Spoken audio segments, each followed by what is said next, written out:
Alors bonjour, je m'appelle Marine, je suis la secrétaire de l'association du Corso Fleuri de Pertuis depuis 3 ans. Combien de temps prend la préparation d'un char ?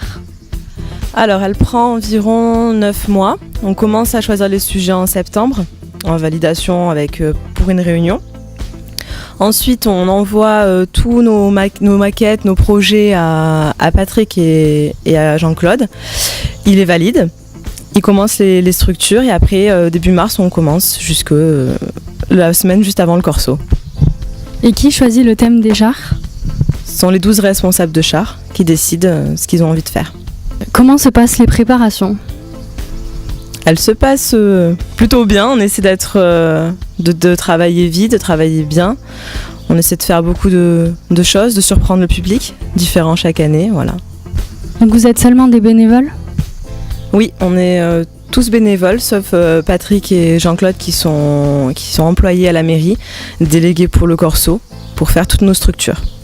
Y a-t-il eu des changements de méthode dans la construction depuis tout ce temps ?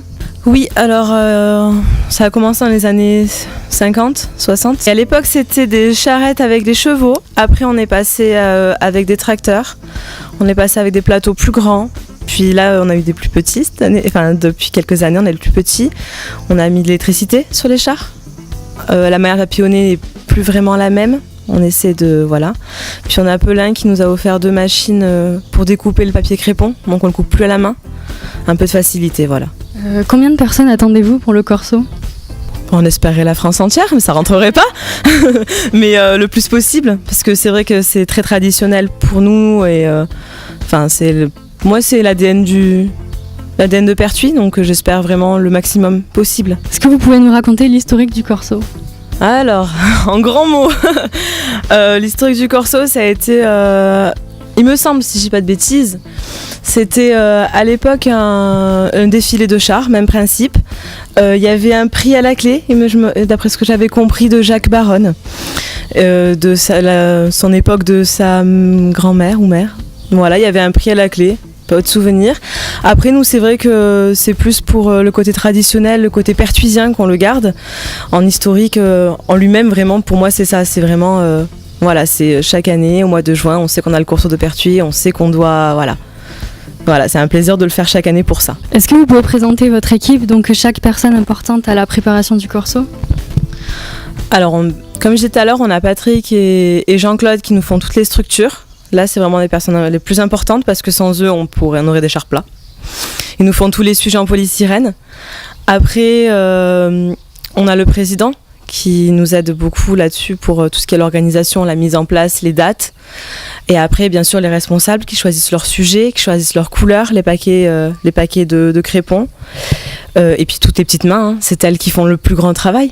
Toutes les petites mains qui papillonnent toute la journée, tout le temps pour pouvoir sortir à temps. Ils sont combien ? Donc l'association, elle comporte 143 bénévoles. Voilà.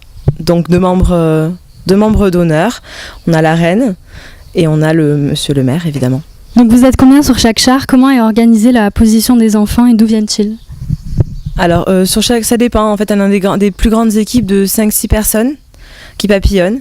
Après, on a des plus petites équipes de 3 personnes. Voilà. C'est en fonction des choix. Comme ce qu'ils souhaitent. Après, pour les enfants, c'est essentiellement des enfants de la famille ou des personnes qui viennent papillonner sur les chars. Les parents viennent papillonner ou les grands-parents. Enfin, donc voilà. On peut dire que c'est l'événement de l'année pour Pertuis. Et pourquoi un tel succès d'après vous ? Parce que c'est magnifique, tout simplement. Ça mérite le détour. Et puis, je pense qu'on travaille assez dur en tant que bénévole, on travaille assez dur pour pouvoir... faire profiter Pertuis de notre savoir-faire. Et puis, comme je disais tout à l'heure, pour moi, c'est une tradition. Enfin, c'est quelque chose qui est ancré dans Pertuis. Ça serait dommage que ça se perde. Et voilà, on essaie de faire évoluer les thèmes pour les plus jeunes, pour les plus anciens. On essaie de garder un peu pour tout le monde. Et pour moi, ça reste le plus bel événement de Pertuis. Et justement, quels sont les différents thèmes ? Ah bah ça, il faut venir nous voir. Il faut venir nous voir le 24 et le 25. Et parce que je dévoile pas de secret avant, sinon on se fait engueuler. On n'a pas le droit. Mais non, j'espère vraiment qu'il va y avoir du monde, voilà, pour venir découvrir ces thèmes-là. Est-ce que vous avez des remerciements à faire ? Bien sûr, on remercie la mairie de Pertuis, tout le corps municipal pour leur aide et pour leur soutien pour qu'on puisse continuer chaque année. Évidemment, Patrick et Coco qui nous font les structures. Un grand merci à eux. Tous les bénévoles, le président, tout le bureau, les petites mains qui se greffent, les hommes de celles qui papillonnent qui se greffent pour nous faire les structures en ferraille, nous refaire les carcasses, la soudure, tous ceux que je peux remercier, voilà, toutes les petites mains qui papillonnent, tout le monde, vraiment. Et puis surtout nos pertuisiens qui sont fidèles au poste chaque année. Merci beaucoup, on vous souhaite beaucoup de succès pour ce corso et à bientôt.